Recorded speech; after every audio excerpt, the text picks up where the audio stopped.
Hola, Irene. Muy buenas. Hola, Chaten. Bueno, Pues un día más. un día más. Sí, que hacía tiempo que tú no salías, ¿no? Bueno. Que hoy... Eso, venga. Que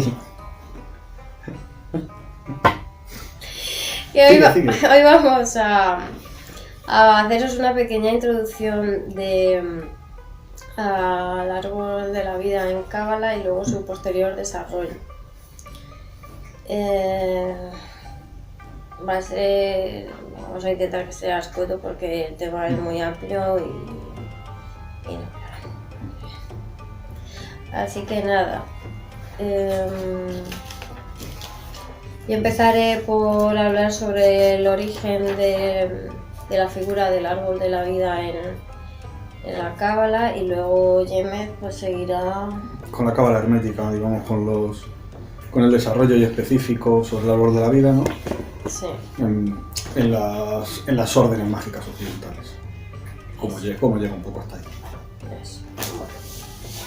Pues a ver, para empezar, la gente por lo general asocia el árbol de la vida con la cábala porque digamos que es el símbolo más famoso o que más conocemos, pero es una parte mínima en comparación con lo amplia que es la cábala, todo su desarrollo y la variedad de temas que conlleva. Entonces, ¿cuándo nace la cábala? En realidad, pues primero, en torno al siglo XIII, en Provenza, más específicamente en Languedoc. Para los que no sepan dónde leches está Provenza, pues diremos que es el sur de Francia. Sí, vale, sí, ahí. Y bueno, que luego de ahí se extiende hacia Aragón y Castilla. En esta zona tendrá su desarrollo más clásico, ¿vale? La forma más clásica de cábala. Hay gente que también confunde cábala y mística. O sea, la cábala, digamos que es parte de la mística judía, pero no es toda la mística judía. Hay más expresiones y más manifestaciones, incluso más antiguas. ¿Cuál sería el precedente a la corriente cabalística? O esas corrientes de las que luego la cábala también ha mamado. Pues tenemos en lo que se denomina mística prehistórica o cábala prehistórica, la literatura de la Merkaba y la literatura de la Gehalot. Digamos que ese es como el gnosticismo judío que se desarrolló pues a saber desde cuándo. O desde que alguien se puso a escribir la Torá, porque ya sabéis que la Torá se puede interpretar como queráis y una de las interpretaciones es la mística. Entonces todo el Talmud, todos los Midrash y todos los comentarios sobre temas místicos, pues pero lo que es cábala formal es en Provenza, Languedoc en el siglo XIII. Luego baja a Aragón y Castilla, se expande y obviamente luego en el centro de Toledo, con la Escuela de Traductores de Toledo, es cuando tiene el gran boom y se empiezan a publicar distintos tratados cabalistas y tal y cual. Hay dos libros básicos. De uno no se sabe muy bien la fecha, que es el Sefer Yetzirah, que se estima que se escribió entre el 2 y el 6, el siglo 2 y el 6, pero no se sabe exactamente. Está el otro, que es el Sefer HaBahir, que es el más antiguo de la cábala formal. Pero en el Sefer Yetzirah ya tenemos el antecedente del simbolismo de los 32 senderos de sabiduría. Los 32 senderos de sabiduría están compuestos por los 10 números sagrados, o que son los sefirot, y las 22 consonantes del alfabeto hebreo. 10 y 22, ¿cuántas son? 32. Estos senderos, digamos que son como los caminos que tiene la Sofía para hacer descender su emanación, su influencia, son como sus fuerzas que van emanando desde ella y que a la vez en ella se manifiestan.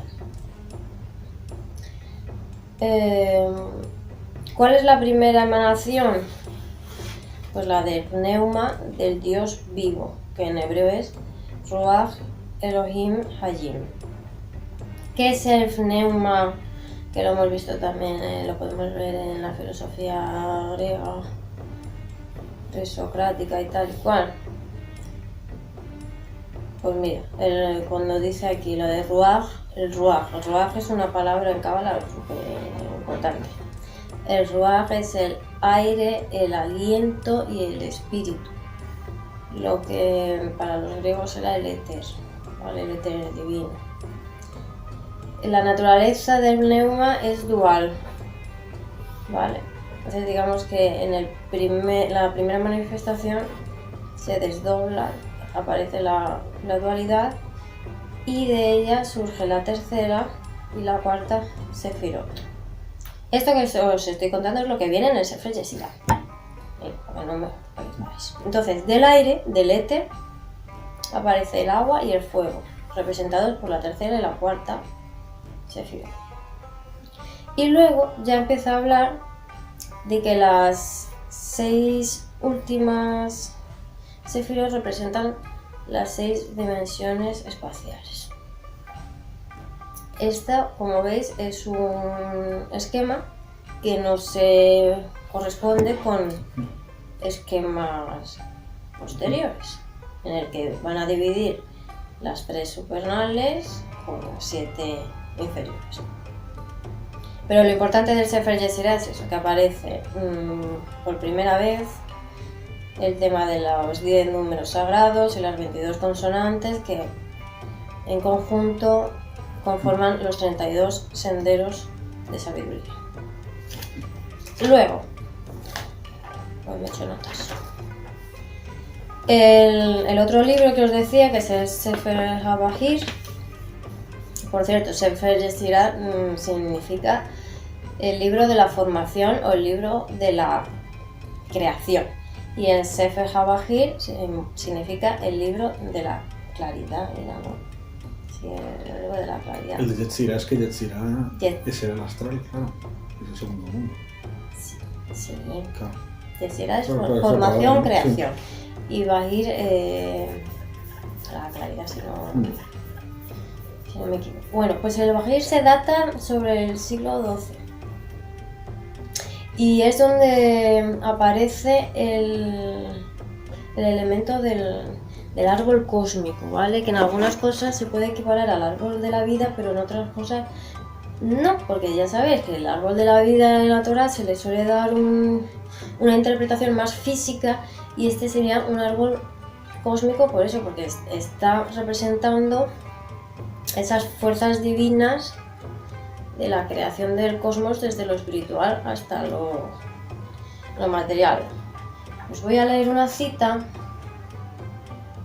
de este libro, del Sefer HaBahir, que dice: soy yo quien ha plantado este árbol, para que todo el mundo pueda deleitarse en él, y con él he abarcado el todo, y lo llamé todo, pues de él depende el todo y de él emana el todo. Todas las cosas lo necesitan, lo consideran y lo anhelan, y desde él todas las almas parten. Yo estaba solo cuando lo hice y ningún ángel puede situarse por encima de él y decir, yo estuve allí antes que tú. Pues cuando yo extendí mi tierra, cuando yo planté este árbol e hice que echara raíces y que ellos se deleitaran el uno con la otra, el árbol con la tierra y Mati con nosotros, y yo mismo me deleité con ellos. ¿Quién estuvo allí conmigo que yo le confiara el secreto? Mati. Bueno. En este libro, en el Sefer HaBahir, aparece por primera vez la división de las 3 supernales y las 7 inferiores. Luego hay un midrash que es el Pirkei Rabbi Eliezer, que también habla del tema y lo extiende. Un primer plano precioso de tu trufa, Matt. Vale, entonces a las 3 sefirot superiores los llaman los logos supremos, que son poderes intelectuales superiores.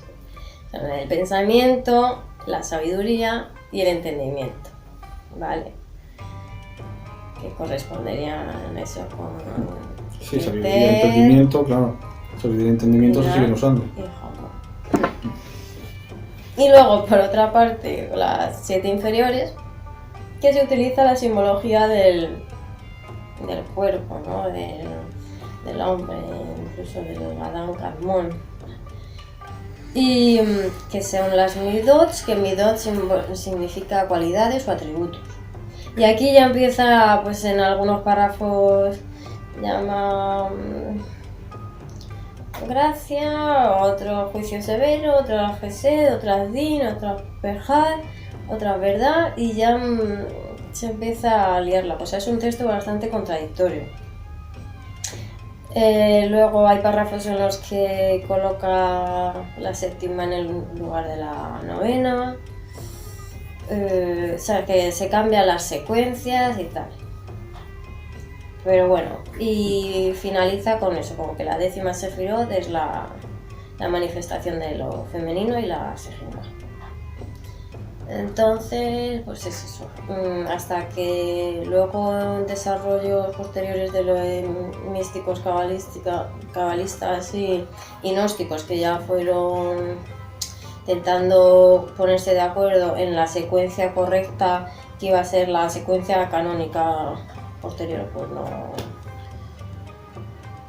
Lo que quiero decir, que en un inicio no estaba configurado ya el árbol de la vida tal y como lo conocemos ahora.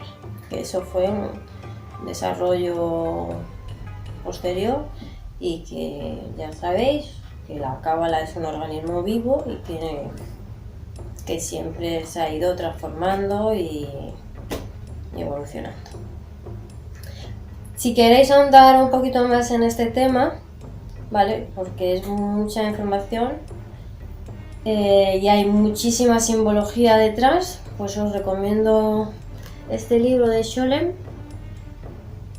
que es Los orígenes de la cábala. Hay 2 tomos y en este os habla de lo que os he contado ya más o menos. Y nada, ahora ya sigues tú. ¿Sigo yo? Sigue tú. A ver, decías tú además que, claro, que había mucho desarrollo detrás del árbol y todavía nos queda. Para llegar al árbol tal como lo solemos utilizar en la magia actual y demás, lo que sería englobado dentro de cábala hermética, todavía falta un cierto desarrollo que bueno, lo primero empieza efectivamente después de una edad media en la que en España hay unos desarrollos impresionantes, pues decidimos que como hay gente inteligente en España hay que echarla. Y entonces se expuso a los judíos. Porque es una costumbre aquí echar a pedras a todo el que es listo, entonces nada, cosas de España. Entonces, bueno, pues estos señores, el caso es que estos señores se expanden por Europa y digamos que en la era del Renacimiento surge a partir de estos desarrollos cabalísticos junto con alquimia, junto con otras cosas, hermetismo también, surge lo que sería la cábala cristiana. La cábala cristiana que surge sí, surge en la época del Renacimiento, acaba en el siglo XVIII, ya no le importa a nadie, ya se acabó.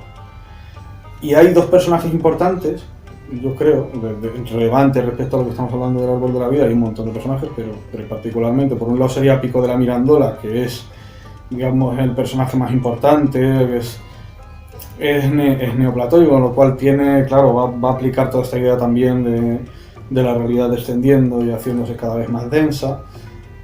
Y el otro personaje, que es Athanasius Kircher, que tiene le mete elementos órficos de mitología egipcia,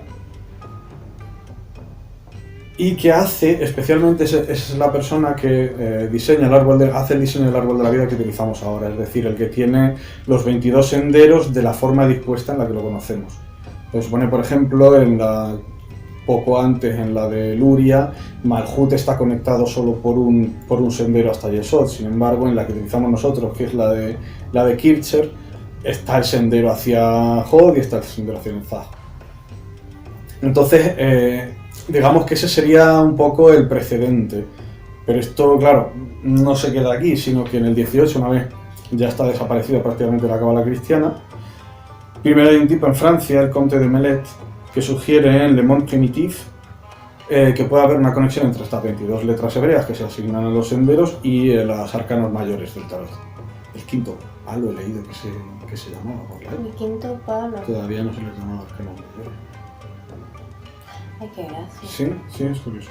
Bueno, el caso es que esto inspira a su vez a Eliphas Levi, que desarrolla todo el sistema de correspondencias en el 19. Y Eliphas Levi, que obviamente pues, va a ser una influencia esencial en la Golden Dawn, de aquí podemos trazar hasta el punto en el que la Golden Dawn yo creo que ya es una organización que pone en el centro de todo el árbol de la vida, porque es que hasta su sistema de grados está montado respecto a los Sefirot, que tú se supone que si desciende el rayo de Dios para crear el mundo con el árbol de la vida, tú recorres el sendero opuesto, que es el de la espada del mago, etcétera, etcétera. Entonces, realmente ahí ya, lo curioso es que, claro, de la Golden Dawn se va a extender por todos lados, porque por un lado vas a tener a Aleister Crowley, que todo el sistema de la A la va a montar en torno al árbol de la vida, también todo el sistema de grados. Vas a tener, por otro lado, cuando la Golden Dawn cierra, por decirlo finalmente, y se monta Mather su Alpha et Omega, sí. Cuando se monta el Alpha et Omega bueno, sí, perdón. ¿Qué te estás No, me he liado. Estaba pensando, como son externas, no estaba pensando en la Fraternidad de la Luz de Dion Fortune. Lo que quiero decir, cuando monta Alpha et Omega, ahí tienes a una serie de personajes como Dion Fortune o como Paul Foster Case que también se lo van a llevar. Dion Fortune, por un lado, va a escribir la Cábala Mística, que es su obra cumbre, y por otro lado, Paul Foster Case, pues ahí se va a montar bota. Entonces, bueno, pues el árbol de la vida llega a un punto en el que yo creo que se nos ha convertido en una cosa estándar en prácticamente en la magia en general. Una referencia. Y ahí yo creo que habría que situar un par de puntos. Por un lado, la idea que plantea filosófica de la creación del mundo y del ascenso del mago, y por otro lado, el que se construye globalmente como un sistema de correspondencias perfecto en el que tienes asignados a los senderos los distintos... Los arcángeles, el tarot, los planetas, los colores, los nombres de Dios, ¿qué más? Los perfumes... Claro, bueno, si os veis el libro el 777 de Crowley, tenéis unas correspondencias impresionantes. Y además tiradas respecto a... Los dioses de cada panteón, los dioses hindú, los sí, de dioses distintos, griegos, sí, es una lista enorme. Planta, los minerales, Entonces, claro, yo creo que el árbol de la vida realmente llega a un punto en el que es un eje muy bueno en torno al que montarte un sistema de correspondencia. Porque cuadra. Efectivamente. Cuadra muy bien. Entonces se puede utilizar. Sí, realmente es muy intuitivo, es muy para lo típico que te dicen que como ejercicio, ¿no? Que clasifiques que todas las cosas que se te ocurran en los 10 Sefirot para ir, bueno, sí, para ir montándote esas distancias y esas correspondencias. Y el adecuar a las correspondencias según lo que quieras y demás. Y bueno, Pues ya está. Y no. No vamos a hablar más del tema porque ya entraríamos en otros temas que se pueden hacer otros vídeos solo de esos temas, de lo amplios que son y este solo queríamos que fuera una pequeña introducción. Si tenéis dudas, preguntas, sugerencias, pues nos comentáis. Y ya está. Que tened paciencia, que ya iremos respondiendo y ya iremos haciendo los vídeos que nos pedís y tal. Y nada, un saludo muy fuerte a todos y en especial a los que vinieron a la quedada. Y nada, pues un beso para todos.